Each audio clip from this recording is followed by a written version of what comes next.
भोपाल में 19 जनवरी को army day के उपलक्ष्य में आर्मी मैराथन का आयोजन किया जा रहा है।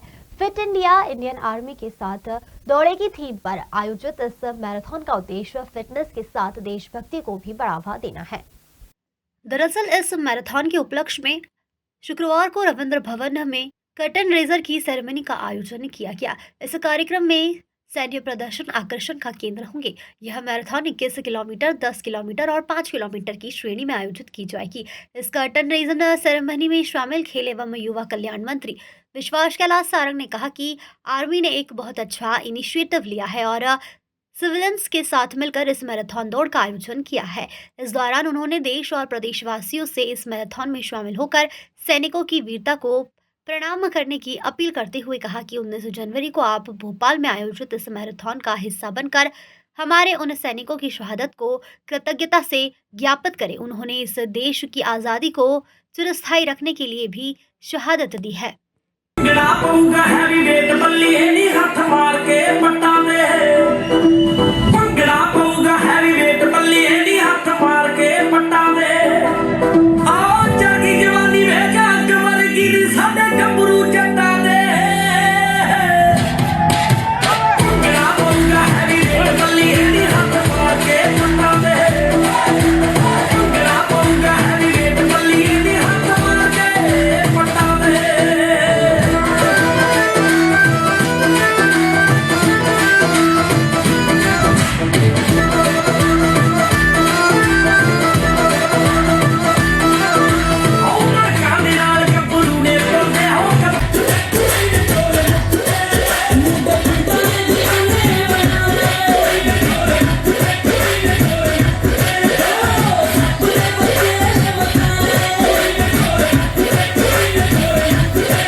बात करूंगा। पहले तो मैं कहूंगा कि मुझे सैनिक बना दो, और ये सैनिक नहीं बन पाऊं तो माखन लाल चतुर्वेदी ने कहा है ना कि चाह नहीं सुरबाला के गहनों में गूंथा जाऊं, चाह नहीं देवों के सर पर चढ़ूं, भाग्य पर इतराऊं, मुझे तोड़ लेना वनमाली, उस पथ पर देना तुम फेंक, मातृभूमि पर शीश चढ़ाने जिस पथ जाए वीर।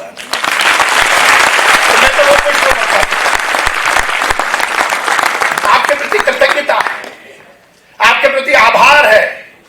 यदि आज हम सब आजाद हिंदुस्तानी के रूप में इस देश में जी रहे हैं तो मैं ताकत के साथ इस मंच पर कहूंगा उसका श्रेय केवल और केवल आप सबको है। आपके प्रति नमन है, आपके प्रति आभार। पाल साहब ने बहुत अच्छी बात बोली कि इवेंट क्यों, केवल दौड़ने के लिए नहीं, केवल इवेंट करने के लिए नहीं, बल्कि कहीं ना कहीं लोगों को यह बताने के लिए कि क्या कुछ है इस देश में जिसके कारण यह देश है, क्या कुछ हो रहा है अफगानिस्तान की सीमा पर, पाकिस्तान, म्यांमार, बांग्लादेश, चाइना। क्यों है हम आजाद हिंदुस्तान के नागरिक, यह सिविलियन को बताना पड़ेगा। आज बड़ी बड़ी बातें होती हैं और आप सब तो केवल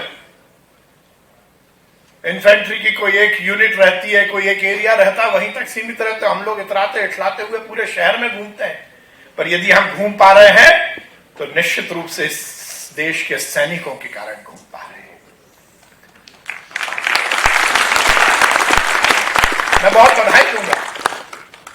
अब प्रीतपाल सिंह साहब ने मेरी तारीफ की कि मैं एयरपोर्ट पर मिला और मैंने ये कहा, तो सही मायने में ये मैंने कोई गलत बात नहीं की। जब मैं इस विभाग में आया और मैं रिव्यू कर रहा था तो मुझे जब वाटर स्पोर्ट्स को लेकर, भोपाल एक बहुत अच्छा डेस्टिनेशन है, हम बात कर रहे थे तो बात चली कि बहुत अच्छा है परंतु साहब वहां पर विवाद है। तो मुझे लगा कि किसी ने कब्जा किया होगा। उन्होंने कहा कब्जा हो गया है। तो मैंने कहा किसने कब्जा किया? कहते आर्मी ने। अरे मैंने कहा मजाक कर रहे हो? यदि उनको तुम कब्जाधारी बोलोगे तो फिर तो गड़बड़ हो जाएगी। और मैंने उसी दिन निर्णय लिया, मैंने कहा वो जो निर्णय लेंगे वो मेरा निर्णय होगा और हम सब मिलकर काम करेंगे। और इसमें मैंने कोई नई बात नहीं की, ये हमारा कर्तव्य है। सही मायने में लता मंगेशकर ने कहा ना कि ए मेरे वतन के लोगों, जरा आंख में भर लो पानी, जो शहीद हुए हैं उनकी जरा याद करो कुर्बानी। और उसके आगे की लाइन क्या है? ये मेरे वतन के लोगों, जरा याद करो कुर्बानी, जो शहीद हुए हैं उनकी जरा याद करो कहानी। और ये इसलिए कहा गया क्योंकि इस देश में कहीं ना कहीं ये बात की दिक्कत रही है। मैं उस पॉलिटिकल विषय को या समाज की किन अवस्थाओं के कारण ये हुआ मैं कहना नहीं चाहता, पर यह बात सही है कि आर्मी, सैनिक, सेना को ने जो कुछ इस देश के लिए किया है वो शायद सिविलियंस को और खासकर युवा पीढ़ी को बताने में कमी रही है। मैं जब मेरे पास छिल्लर साहब आए थे तो मैंने उनको यही कहा था, अमेरिका में मेरे को जो मालूम मैंने न्यूज में पढ़ा है कि यदि एयरपोर्ट पर या रेलवे स्टेशन में कोई 2 सैनिक भी निकलते हैं तो पूरे सिविलियन खड़े होकर उनको ऑनर करते हैं। हमारे देश में झगड़ा हो रहा है, मध्य प्रदेश सरकार कह रही है कि कब्जा हो गया। मैंने कहा नहीं, ये सोच बदलनी पड़ेगी। इसलिए ये हम सबके लिए सौभाग्य की बात है, ये मध्य प्रदेश के लिए सौभाग्य की बात है, मध्य प्रदेश और भोपाल की जनता के लिए सौभाग्य की बात है कि आर्मी डे के शुभ अवसर पर यह मैराथन का आयोजन हो रहा है। चिल्लर साहब, आपने प्रतिपाल साहब, आपने ये बोला कि 1 साल भोपाल में रहोगे आप, मैं तो आपको अच्छा प्लॉट दिलवा देता हूं परमानेंट। और माशाअल्लाह आप बोलते भी इतना अच्छा हो कि यदि रिटायरमेंट के बाद हमारी विधा में आने का आइडिया तो नहीं हो जाएगा। बहुत दिल से कि आपने ऐसा काम, इसको एक इस तरीके का काम नहीं सोचा कि एक और टास्क आया और उसको करना है, और उसकी प्रस्तुति आप उनके जोश और जिस तरीके से कर रहे हैं, सबसे ज्यादा धन्यवाद मैं सिविल एडमिनिस्ट्रेशन का, right from honourable chief minister in absentia, because उनको ये मालूम है कि ये सब कुछ होता है। हालांकि वो आज वो ब्रिटेन और जर्मनी के दौरे पर हैं, पर उनको बहुत खुशी मिल रही होगी कि उनकी गैरहाजिरी में भी मध्य प्रदेश सरकार बिल्कुल सही तरीके और सही कदमों पर चल रही है। चीफ सेक्रेटरी जी, अगेन जिनकी ब्लेसिंग थी इसके ऊपर, तमाम सेक्रेटरीज, पुलिस, एवरीवन, बहुत बहुत धन्यवाद कि आपने बिल्कुल इसको एक पॉजिटिव तरीके से लेकर और इस कार्यक्रम को हम आगे बढ़ाने का जो भी इनिशिएटिव हमने लिया है उसको ले जा रहे हैं। और ये बिना सपोर्ट ऑफ कॉरपोरेशंस, बेशक वो हमारे फ्रेंड मिस्टर चंद्रशेखर अभी नहीं, उनकी जगह मिस्टर कुंदन यहाँ पर है, एसबीआई के general manager of Madhya Pradesh, and Shri Deepak Basu ji from IOCL, and जिसने भी सपोर्ट किया है, सबकी तरफ, हमारी तरफ से मैं सबको धन्यवाद देना चाहता हूँ। अभी कोई भी जब आइडिया होता है तो उसके पीछे जरूर कोई ना कोई ख्याल जरूर होते हैं कि ऐसा क्यों करना चाहिए।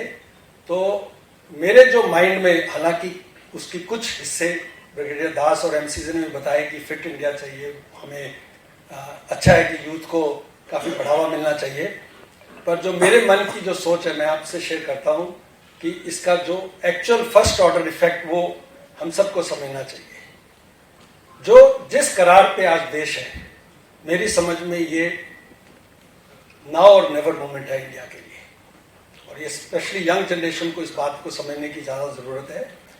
और मैं ये क्यों कहता हूँ नाउ और नेवर मोमेंट, कि आप इस मोमेंट को पिछले 1500 साल भी ले जा सकते हैं पीछे, जब जेन्युइनली कहते थे कि हिंदुस्तान, भारत दुनिया की सोने की चिड़िया है। 455 AD तक, जब तक चंद्रगुप्त मौर्य और गुप्ता एम्पायर थी, और जो जिस तरीके का फैलाव था हिंदुस्तान का, वो मोमेंट उसके बाद नहीं आई। तो उस तरीके से अगर देखो तो 1500 साल के बाद एक मौका मिला उस मोमेंट को लाने का। पर हिस्ट्री को आप और भी तरीके से इंटरप्रेट कर सकते हैं। कुछ कहेंगे कि 11वीं 12वीं सदी तक 1200 तक हिंदुस्तान का अपना, क्योंकि उसके बाद भी फिर कुछ ऐसी मोमेंट्स हुई जब तक फिर एक बार दोबारा से बेशक वो टर्क का था, अफगान का था, तो अटैक्स आए और उसके बाद जो भी चलता रहा।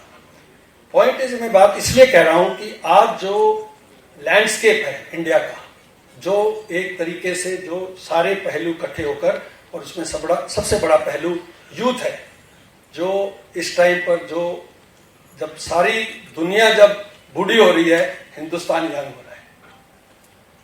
और बाकी उसके अलावा जो भी पिछले 60, 65, 70 साल में हमारी सरकारों ने जो हमें प्लेटफॉर्म्स, इंफ्रास्ट्रक्चर, एजुकेशन सबसे इंपॉर्टेंट चीज दी है, अगर इन सब का आप सामंजस्य करें तो आप जेन्युइनली एक ऐसे मोड़ पर खड़े हैं। और शायद यही रीजन रहा होगा कि हमारे ऑनरेबल प्राइम मिनिस्टर ने जब बोला कि अभी 2047 तक विकसित और श्रेष्ठ भारत बनाना है, हमने अमृत काल का समय है। पर अगर आप उस अमृत काल को जेन्युइनली एनालाइज करें तो उसके अंदर, और उन्होंने बड़ा सुंदर तरीके से बोला भी, इसके 4 हिस्सेदार कौन है इस विकसित भारत के, और इन चारों में से ऑफ कोर्स नारी शक्ति। बहुत अच्छा लगा कि कुछ शक्ति आज यहाँ हाजिर है, बिकॉज जब ये प्रोग्राम मैंने बोला कि ऐसा कुछ करेंगे तो उसमें ये नारी शक्ति मिसिंग थी। फिर हमें बोलना पड़ा कि नहीं ऐसा मत करिए। इनफैक्ट कुछ नारी शक्ति को तो ब्राइब भी करना पड़ा लास्ट मिनट पे आने के लिए। सेकंड जो इसका यूथ, तो यूथ यहां पर है, और ऑफ कोर्स हमारा जो किसान भाई है, और मिडिल क्लास हम सब बिलोंग करते हैं। तो उस विकसित भारत में से ये 3 चीजें जो हैं ये जुड़ी हुई हैं इस बात से। और इसका मतलब सिर्फ अपने आप को भागना, कोई भाग तो और भी कुछ हम कर सकते हैं, बट ये बहुत बड़ी, अगर आप समझे तो इसका बहुत बड़ा मीनिंग है।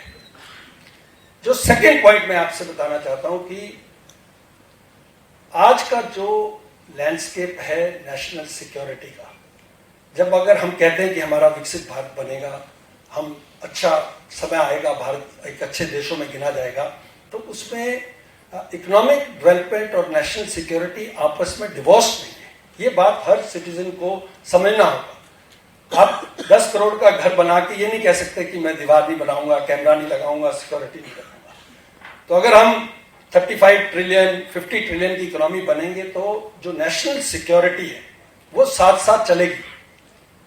पर उसमें नेशनल सिक्योरिटी का जो सबसे बड़ा बदलाव आया है वो ये है कि national security is no more national defence.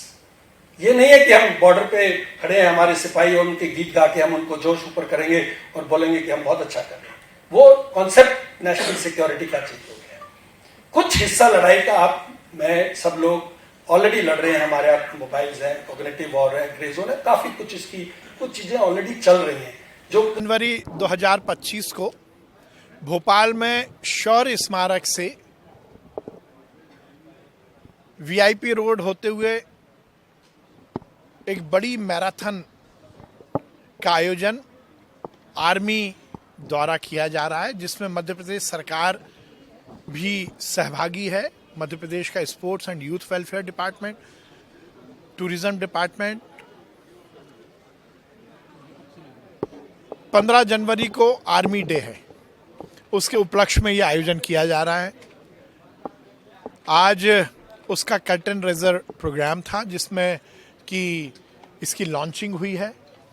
यह हम सब के लिए बहुत प्रसन्नता की बात है कि आर्मी ने एक बहुत अच्छा इनिशिएटिव लिया है और सिविलियंस के साथ मिलकर ये मैराथन दौड़ का आयोजन किया है। मैं सभी युवा साथियों को, भोपाल, मध्य प्रदेश और देश के नागरिकों को ये निवेदन करूंगा कि 19 जनवरी 2025 को भोपाल पधारें। इस मैराथन में भाग लेकर हमारे सैनिकों की वीरता को प्रणाम करें, हमारे उन वीर सैनिकों की शहादत के प्रति कृतज्ञता ज्ञापित करें जिन्होंने इस देश की आज़ादी को चिरस्थायी रखने के लिए शहादत दी है। हम सब 19 जनवरी 2025 को भोपाल आए, दौड़े, फिट इंडिया संकल्प को दोहराएं। भोपाल से उमेश यादव की रिपोर्ट।